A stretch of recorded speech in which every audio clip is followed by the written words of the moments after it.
It was a time to reflect on the future and to think about what was going to happen. And as I've thought about this press conference today, I realize it's been an amazing experience to see many of the things we just dreamed about back in 2005 actually coming to pass. We've been greatly blessed, and this has been a wonderful time. The university is very different today than it was in 2005 in many respects, but in some very, very important respects, it's exactly the same. I think part of our challenge in the last 10 years has been to figure out what are those things that should change, that need to change, that because of the growth and development of the university, but what are also those things that should absolutely not change, that we should retain and keep hold of and make sure that we don't change. And so that's been an important theme in the last 10 years as we've sought to move the university forward in the ways we felt the Lord wanted done. So it's been a great experience. I am really happy to be with you today, happy to answer any questions you've got. Look forward to hearing what you'd like to talk about and do so in a setting that's not quite as formal as some of the other settings we've been in. Just happy to talk to you. So if you've got questions, just fire away. President Clark, Nate Eaton with Riverbend Communications. What would you say the number one thing you have learned being president here at BYU-Idaho? You know, there are a lot of things. I think the number one thing has been how important the spiritual dimension of this work is. This is a very large institution with lots of people, thousands of students, lots of activity, but this university is an institution of the Church of Jesus Christ of Latter-day Saints. And its spiritual dimension is really, really important. The very first thing that we say in our mission statement is that our purpose, our mission is to help our students become disciples of Jesus Christ, to understand his teachings and his gospel and to live it. And that means that we say a lot of prayers in this university, and we rely a lot on guidance and direction from the Lord. And so one of the things I've learned is the Lord's in charge. And we get a lot of guidance and direction in this work. So I think that's probably the most important thing I've learned. Nate Sunderland with Riverbend Communications as well. Could you tell us what have been some of the greatest experiences you've had here and some of the biggest challenges? Maybe some of your biggest accomplishments? Sure. Let me talk about some of the, let's give you a couple of examples of really very significant experiences. If I could, I'd like to talk a little bit about the BYU-Idaho Center. This is the building that's in which we hold our weekly devotionals. It's a very large and really wonderful building.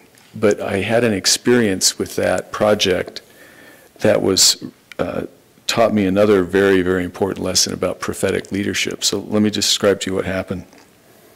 When I first came, I felt, and that feeling was reinforced by President Monson at the time. On the day of my inauguration, I was sitting on the stage at the Hart Building with him. Actually, I think at the time we were all standing. And I heard him say, as he looked around, there were about 3,500 people, 4,000 people in the Hart Building. He looked around, he said, "You need a new auditorium." And so I took that to heart. We went to work on some ideas and took to the board a proposal for, I think, what could be rightly called an activities center. I don't know if you've ever been on the Utah Valley University campus, but they have a thing called the McKay Center down there.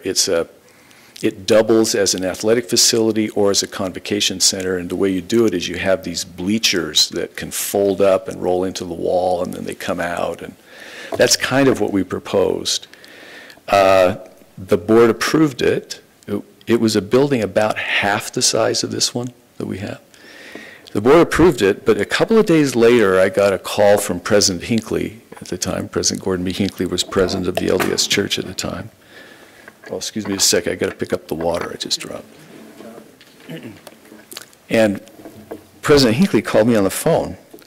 This did not happen often. And he said, I've been thinking about your building. He said, you need to make it bigger, and you need to build it now. We had proposed also expanding this building that we're in. In fact, this room didn't exist at the time. And we had organized it so that we would do the Man-Waring Center expansion first, and then we would build the BYU-Idaho Activity Center thing. And it would all be done in about 2014. It would be a 7-year project to do both of those buildings, because we do them sequentially. Well, President Hinckley said, you've got to build it bigger, you got to build it now. So we went back to the drawing board, and he was very emphatic. In fact, I was a little surprised, but he raised his voice on the phone to me, and he just said, you need to build it bigger and build it now. He said, I am here to tell you build it bigger, build it now. Okay. So we went back to work, and the architects told us the only way to add more seats was to build a balcony. And then they started trying to figure out how to do that and to get the kind of space we needed, and eventually we took the proposal of the board. It looks like this. It's about twice as big and seats 15,000 people in an auditorium kind of setting with those courts behind. I don't know if you've been in that building, you've seen it. We took it to the board, and they approved it. And that launched us on an amazing project. Because in order to build it faster, we had to do both of these buildings at the same time. And if you were on campus during those years, that would have been between 2007 and 2010, this place was a construction zone. It was really hard to figure out how to go from the Kimball building to the Sporey building. I mean, it was really hard. You had to kind of really know how to do it. Well, the only way to build the BYU-Idaho Center that fast was to do it in what's called a design-build process. So we literally were excavating and building the foundation while we were designing the first floor, doing the detailed design of the first floor. And then once we got working on the first floor, we started designing the second floor and so forth. Incredibly complicated project. But it has been a great blessing. Tremendous facility for the university. And I just learned the value of prophetic leadership. So that was one of the great experiences I've had. A second one has to do with what we call Pathway.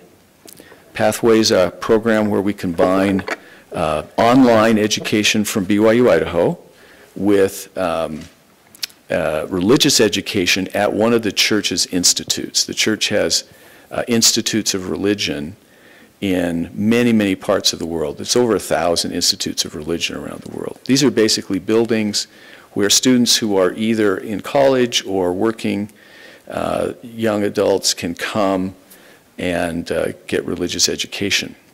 And we thought, well, we'll combine some online courses from us with religious education and be able to open up an opportunity for higher education to individuals who are not in college, or maybe if they had been in college, aren't in now, are not making progress, or wanted a degree at some point in their lives but never were able to finish it. So this program is a year long. It runs over 3 semesters. It's 5 credit hours a semester.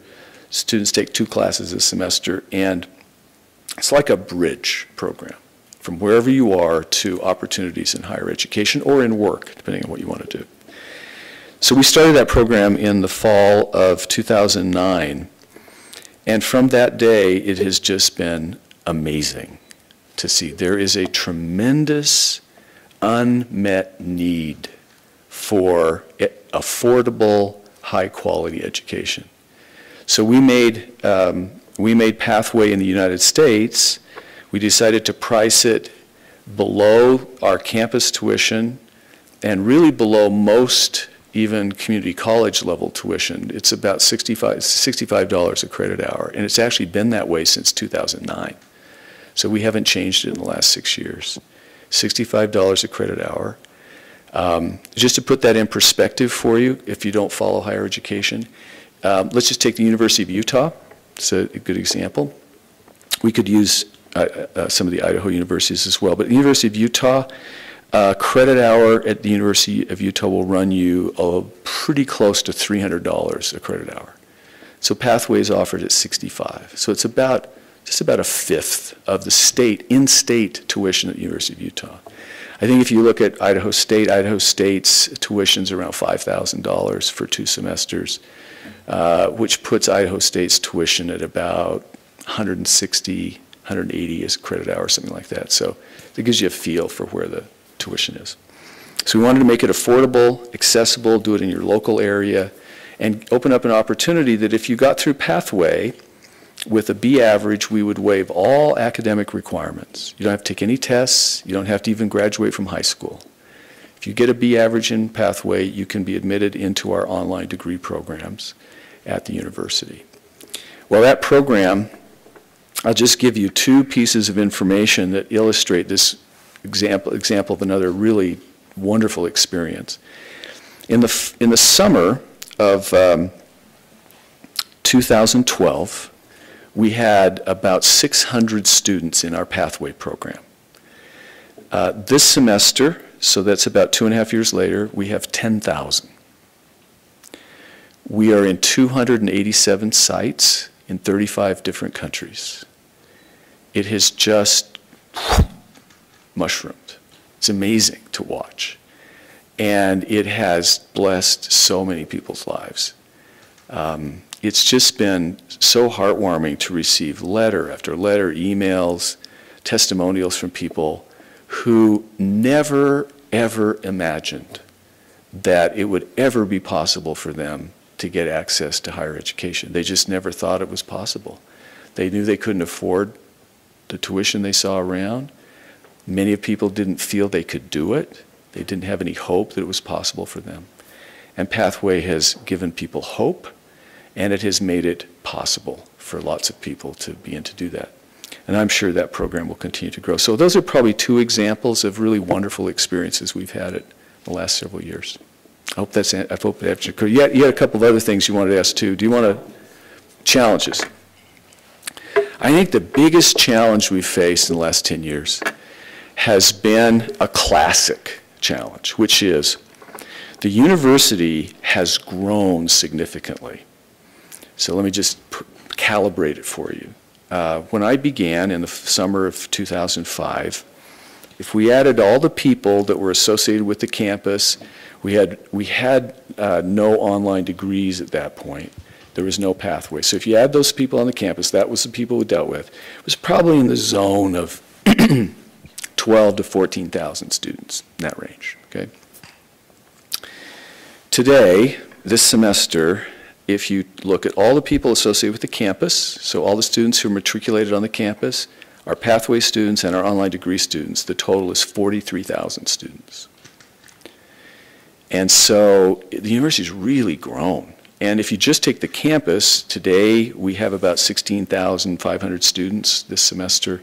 The fall, we expect it'll be over 17,000. It's just going to continue to grow.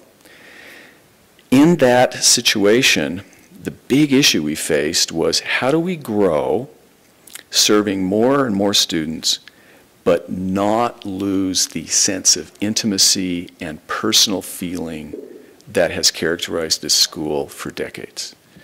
How do you do that so you don't get bureaucratic, you don't get so structured that you create so much